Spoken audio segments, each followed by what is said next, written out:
નમસ્કાર દોસ્તો, સ્વાગત છે તમારું આપણી આ યુટ્યુબ ચેનલની અંદર. મિત્રો, આજે આપણે વિકસિત ભારત બિલ્ડાથોનની અંદર કઈ રીતે રજિસ્ટ્રેશન કરવું અને રજિસ્ટ્રેશન કર્યા બાદ કઈ રીતે લોગિન કરવું તે વિશેની વાત કરવાના છીએ. મિત્રો, આ પ્રોસેસ હું મારા કોમ્પ્યુટરની અંદર કરું છું. તમે તમારા મોબાઈલની અંદરથી પણ આ પ્રોસેસ કરી શકશો. તો સૌપ્રથમ તમારે તમારા કોમ્પ્યુટર અથવા તો મોબાઈલની અંદર કોઈ પણ એક વેબ બ્રાઉઝર ઓપન કરી દેવાનું રહેશે. હવે અહીંયા સર્ચ બારની અંદર તમારે vbb.mic.gov.in લખી અને સર્ચ કરવાનું રહેશે. એટલે આ રીતે તમે વિકસિત ભારત બિલ્ડાથોન 2025ની વેબસાઇટ પર પહોંચી જશો. જો તમને સર્ચ કરવાથી આ વેબસાઇટ ના મળે તો હું વિડીયોની ડિસ્ક્રિપ્શનની અંદર આ વેબસાઇટની લિંક આપી દઈશ. ત્યાંથી તમે ક્લિક કરી અને વેબસાઇટ પર પહોંચી શકશો.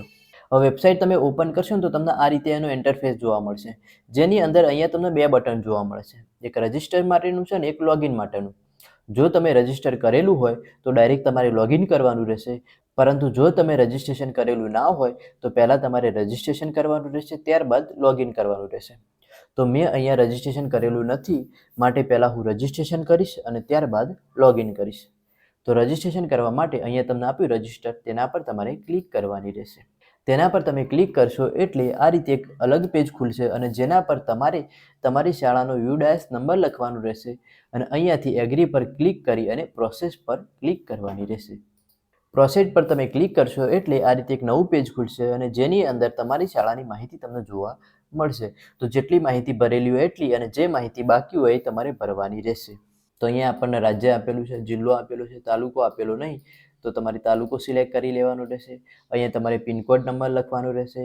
અહીંયા તમારી શાળાનું નામ તમને આપેલું હશે. અહીંયા તમારી સ્કૂલ ટાઈપ સિલેક્ટ કરવાનું રહેશે. અહીંયાથી તમારું બોર્ડ અને અહીંયા તમારી શાળાનું એડ્રેસ લખી અને પ્રોસીડ પર તમારે ક્લિક કરી દેવાની રહેશે. પ્રોસીડ પર તમે ક્લિક કરશો એટલે અહીંયા ટીચર રજિસ્ટ્રેશન માટેનું એક ફોર્મ ખુલેલું તમને જોવા મળશે અને જેની અંદર અહીંયા ઉપરની તરફ તમારી શાળાની માહિતી તમને જોવા મળશે અને નીચેની તરફ એક ફોર્મ આપેલું છે, જે ફોર્મ તમારે ભરવાનું રહેશે. એની અંદર અહીંયા ટાઇટલની અંદરથી તમારે ટાઇટલ સિલેક્ટ કરવાનું રહેશે. અહીંયાથી તમારું ફૂલ નામ લખવાનું રહેશે. અહીંયાથી તમારે જેન્ડર સિલેક્ટ કરવાનું રહેશે. અહીંયા તમારે ઈમેલ આઈડી લખવાનું રહેશે. હવે અહીંયા તમે ઈમેલ આઈડી લખશો ને એટલે પાસવર્ડ ઓટોમેટિક સેટ થઈ જશે અને પાસવર્ડની અંદર તમારું જે @ઈમેલની આગળ એની આગળનો પાસવર્ડ તમારે અહીંયા બાય ડિફોલ્ટ સેટ થઈ જશે. એટલે તમારે અહીંયા કશું કરવાનું નથી, ફક્ત ઈમેલ આઈડી લખવાનું એટલે ઓટોમેટિક પાસવર્ડ જનરેટ થઈ જશે. અહીંયા તમારે તમારો મોબાઈલ નંબર લખવાનો રહેશે અને તમારો મોબાઈલ નંબર અને વોટ્સએપ નંબર સેમ હોય ને તો અહીંયા સેમ આપ્યું, એના બાજુમાં તમને એક ચોરસ બોક્સ આપ્યું, તેના પર તમારે ક્લિક કરવાની રહેશે એટલે આ નંબર ઓટોમેટિક અહીંયા આવી જશે. ત્યારબાદ અહીંયા તમારે સેન્ડ ઓટીપી પર ક્લિક કરવાની રહેશે.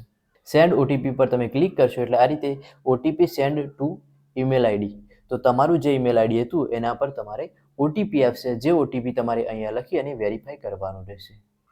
એટલે આ રીતે ઈમેલ સેન્ડ સક્સેસફુલી નો મેસેજ તમને જોવા મળશે અને અહીંયા તમને જોવા મળશે કોંગ્રેચ્યુલેશન, એટલે તમારું રજિસ્ટ્રેશન અહીંયા સફળતાપૂર્વક થઈ ગયું.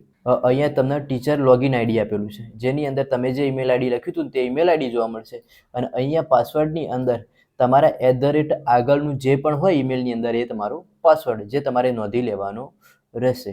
હવે રજિસ્ટ્રેશન થઈ ગયું. રજિસ્ટ્રેશન થયા બાદ તમારે લોગિન કરવાનું રહેશે. તો લોગિન કરવા માટે તમારે ફરીથી વેબસાઇટના ડેશબોર્ડ પર આવી જવાનું રહેશે અને અહીંયાથી તમારે લોગિન પર ક્લિક કરવાની રહેશે.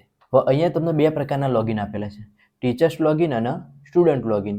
જો આપણે ટીચર્સનું લોગિન કરી રહ્યા હોવાથી અહીંયાથી ટીચર પર ક્લિક કરવાની રહેશે અને ત્યારબાદ અહીંયા તમારું જે ઈમેલ આઈડી હતું તે ઈમેલ આઈડીને અહીંયા પાસવર્ડ લખવાનો રહેશે. ત્યારબાદ અહીંયાથી સાઇન ઇન પર ક્લિક કરવાની રહેશે. સાઇન ઇન પર તમે ક્લિક કરશો એટલે આ રીતે તમારું લોગિન થઈ જશે. અહીંયાથી તમે આ ભાષાઓ આપી, એની અંદરથી તમે ભાષા ચેન્જ કરીને પણ લખી શકો. અહીંયા તમને પ્રોફાઇલ આપેલી છે, તો અહીંયાથી લોગઆઉટ કરો તો લોગઆઉટ કરી શકો અને અહીંયા તમને એક પ્રી સર્વે આપેલું છે, તો સબમિટ પર ક્લિક કરી અને તમારે સર્વે કરવાનું રહેશે. એટલે આ રીતે તમને ડેશબોર્ડ જોવા મળશે. હવે ડેશબોર્ડની અંદર અહીંયા તમને એક રોડ મેપ આપેલું છે, તમે જોઈ શકો છો સ્ટેપ બાય સ્ટેપ. અહીંયા પહેલું તમને આપેલું છે પ્રી સર્વે, બીજા નંબરે તમારે ટીમ બનાવવાની છે વિદ્યાર્થીઓની અને તમારે તમારો આઈડિયા અપલોડ કરવાનો છે અને અહીંયા નીચેની તરફ તમને તે વિશેની સૂચનાઓ આપેલી છે કે ટીમ કઈ રીતે બનાવવી, આ બધી જ માહિતી તમને અહીંયા આપેલી છે અને અહીંયા તેનું તમને માહિતી બીજી પણ આપેલી અને અહીંયા જે પ્રકારે તમારે કામ કરવાનું છે ને એ કામ માટેના અહીંયા વિડીયોના ડેમો તમને આપેલા છે. તો અહીંયા તમે જોઈ શકો છો કે અહીંયા પ્રી સર્વે મેં પૂરો કરી દીધો છે, એટલા માટે અહીંયા મારા ગ્રીન બતાવે છે અને બાકીનું કામ હજુ બાકી છે. મેં ટીમ બનાવેલી નથી માટે અહીંયા મારા બાકી બતાવે છે. તો ટીમ બનાવવા માટે અહીંયા તમને આપ્યું ટીમ, તેના પર તમારે ક્લિક કરવાની. તેના પર તમે ક્લિક કરશો એટલે આ રીતે તમને જોવા મળશે અને અહીંયા આપ્યું તમને એડ એ ટીમ, તો અહીંયાથી તમારે ટીમ એડ કરવાની રહેશે. તો અહીંયા તમારી ટીમની ડિટેલ્સ આપેલી છે, તો એ ટીમનું નામ, ટીમનું ઈમેલ એડ્રેસ ફરજિયાત નથી અને અહીંયા તમારે સ્ટુડન્ટ એડ કરવાના રહેશે. હવે એક ટીમની અંદર તમે 3 થી 5 વિદ્યાર્થી એડ કરી શકો. તો અહીંયા આપ્યું છે સ્ટુડન્ટ 1, સ્ટુડન્ટ 2, 3, બરાબર આપેલું છે આપણને.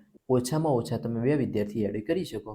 જો તમારે વિદ્યાર્થી વધારે એડ ના કરવા તો અહીંયાથી તેને તમારે રિમૂવ કરી દેવાની રહેશે. અહીંયા ક્લિક કરશો એટલે વિદ્યાર્થી રિમૂવ થઈ જશે. અહીંયા જોઈ શકો છો ફક્ત મારે 2 જ વિદ્યાર્થી રહ્યા.